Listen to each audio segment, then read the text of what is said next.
What's this video about? Babe, can you start it?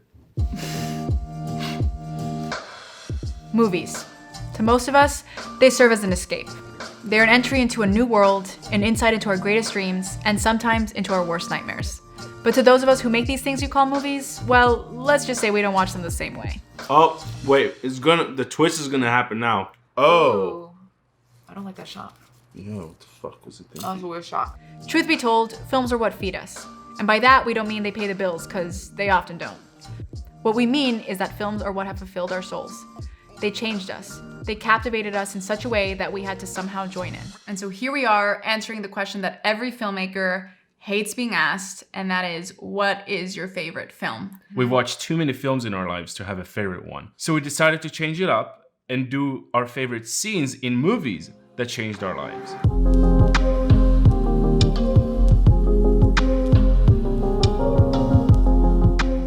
So you're first.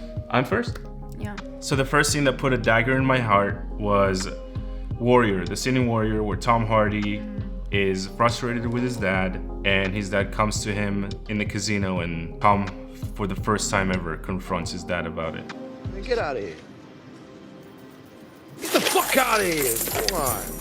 This scene hits me the most because it shows a person who's incapable of feeling actually allowing himself to feel for the first time. And that's something I want to incorporate in a lot of my movies. Cinematically, it really is speaks to what Roy really likes, which is a lot of handheld, in the moment, you feel like you're there. It's almost like a documentary, but it's obviously not, it's a narrative. So yeah, it's a good movie. Yeah, makes me sad. Next up is, I don't think you're gonna be very surprised with this one, Fruitvale Station. I knew this one, obviously. Yeah, so... Because every movie we ever are about to shoot, you're like, hey, can we do that one shot?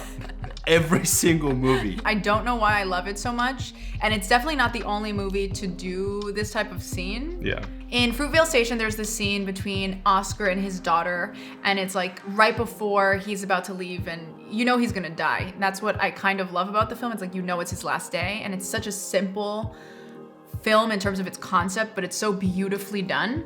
I'll tell you what though, when we wake up in the morning, we're gonna play Candyland. And then guess what we're gonna do after that? Go to the park? Better. So I feel like this particular scene influenced me as a filmmaker in the sense that it really took a universal concept, like love between a father and his daughter, and it brought a much bigger issue to the surface through this simple story and this simple scene. Ryan Coogler is just amazing. He really did a beautiful job. Yeah. You hear that, Ryan?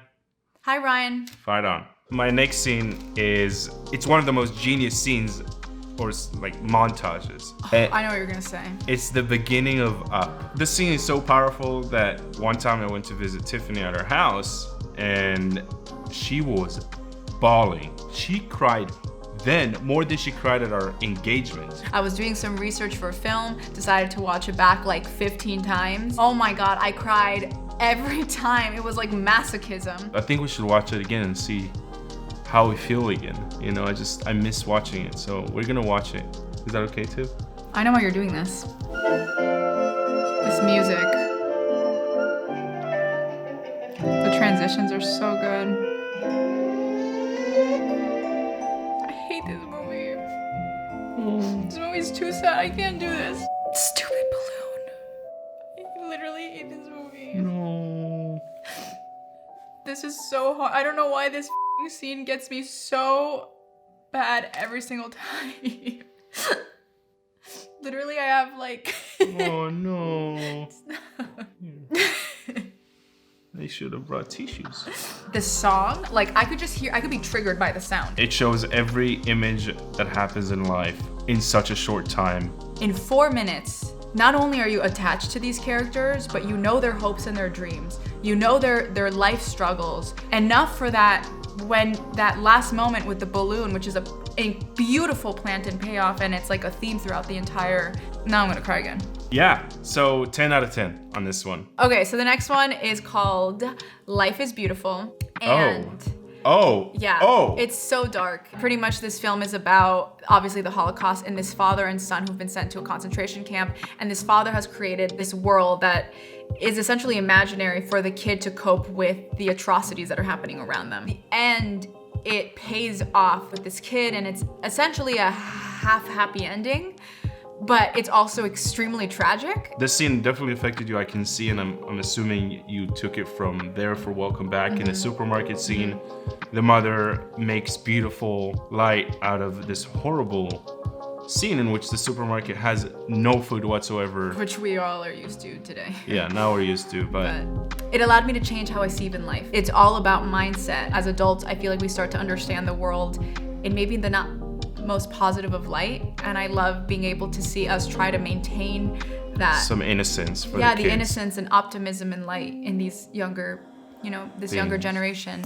This next one is one of the craziest scenes, and it's the scene in Her when she's not answering him anymore. Oh yeah. The whole movie builds you up to this moment where there's a relationship between two people. The only thing is one of the people is a robot, is Siri. You believe that love, you want that love, you're in love with the relationship they have. And the moment she doesn't respond, it's beyond any kind of physical thing anymore. It's now about a human being who lost another human being. And then she comes back, but she comes back different. And she says she spoke to someone else. Are you talking to anyone else right now? Any other people or OSs or anything? Yeah. And for a second there, I forgot it was a robot, and I felt insulted and hurt by her. I felt more heartbroken in this scene, specifically than in any other scene in movie history. You betrayed me. You left me, and you spoke to someone else. How dare you? How dare you? This sounds more personal than it sounds. Do you need to talk? Last one. Last one. The last one. I know what it is. The La Land. The epilogue. In the last scene, you see the two characters, pretty much, they have gone their separate ways, and you go into this montage, essentially, of what their life would have been had they stayed together. But and then by the time you get back to the end and you're back in reality, it's so nostalgic that, like, obviously, like, it's like you suddenly believe that all these things are happening, even though you knew that that wasn't the truth, and you suddenly are like taken on this journey that these characters are feeling internally. And then they look back at each other, and it's just that look, again, no dialogue. And you know that what they're saying to each other, it's like, we got our dreams, but it cost us this, but I'm still happy for you, kind of thing. I feel like this scene, the reason I chose it and why it changed my life is because it really showed me the strength in how music can really inform emotion. Ultimately, this film taught me not just about music, but it's taught me that every single aspect of filmmaking should be telling a story. And it's really, you can clear cut see it in this film. Thank you guys so much for watching this video. We really appreciate you voting for this really hard challenge for us. I don't know why we even gave it as an option, but I'm happy now that we did it. Please let us know if you want to see more of these. Make sure to do all the YouTuber things, the like, subscribe, follow. Thanks, guys. Love you. That was such a weird voice. That was the weirdest voice. I've never heard you make that voice. Love you.